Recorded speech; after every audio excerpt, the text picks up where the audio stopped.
રાખતા આવ્યા એટલે અમે ખૂબ મોડા પહોંચ્યા છે। પણ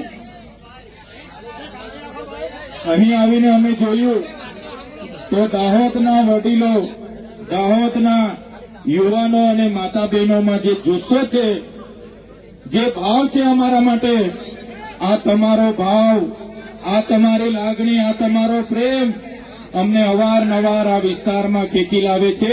અને આજે અમે આવીને જોયું, વરસાદ છે છતાંય, વ્યવસ્થા નથી છતાંય હજારોની મેદની અહીંયા આવીને ઉપસ્થિત થયેલી છે।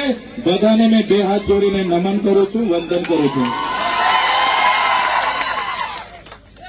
દાહોદની પ્રજા એટલે આખા રાજ્યમાં, આખા દેશમાં દાહોદનું નામ આવે એટલે જે ઇમારતો છે, એ ચાહે વિધાનસભાની ઇમારત હોય, એ ચાહે સચિવાલયની ઇમારત હોય, એ ચાહે હાઈકોર્ટની ઇમારત હોય, જે પણ ઇમારતો, જે પણ ભવનો, જે પણ આવાસો, જે પણ આજે વિકાસના નામે ગુજરાતમાં બન્યા છે, એના પાયામાં દાહોદના લોકોનો પરસેવો છે।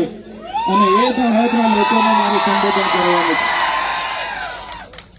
ત્યારે મને આનંદ થાય છે કે એ દાહોદની પ્રજાની વચ્ચે છું, જેમની આજે સંઘર્ષની વાતો થાય છે, સાહસની વાતો થાય છે અને દાહોદની પ્રજાની મહેનતની વાતો થાય છે।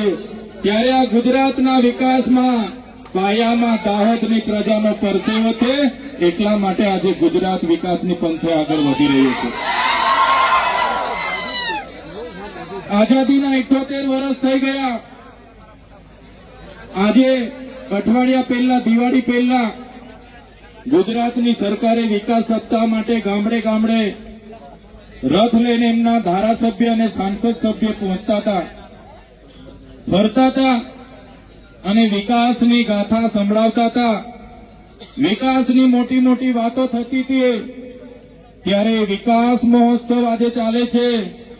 એક બાજુ 78 વર્ષનો અમૃત મહોત્સવ ચાલે છે, છતાં આજે એ દાહોદ જિલ્લો હોય કે નર્મદા જિલ્લો હોય, આજે ગુજરાતના અને દેશના અતિ પછાત જિલ્લામાં દાહોદ અને નર્મદા જિલ્લાનું નામ આવે છે।